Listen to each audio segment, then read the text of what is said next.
You name it, it's happened. Little Chicago is what we call Chattanooga. Mike Phillips says they've been in fights, they've been shot, and believe it or not, it's not the first time they've been struck by a car. Behind the wheel, Phillips says people who refuse to bow to the Repo-Man. Last night was the latest. And he says, hey, this is just a repo, calm down.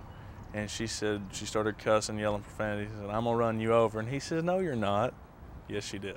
Phillips says this woman, Tia Thomas, jumped in the SUV and drove it off the wrecker. It was already about 5 feet off the ground and hooked up ready to go. They caught up with her here.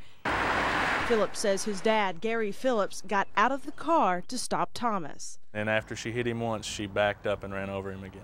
Phillips was taken to the hospital. Thomas took off again. The first thing he said when they got him, stabilized at the emergency room was, are my boys okay? And then about an hour and a half after that, I got to talk to him, and he said, I want that car.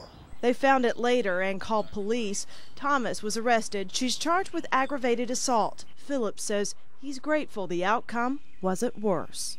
From her driveway to where she hit Dad wasn't 0.2 of a mile, but in that 0.2 of a mile was probably 30 kids.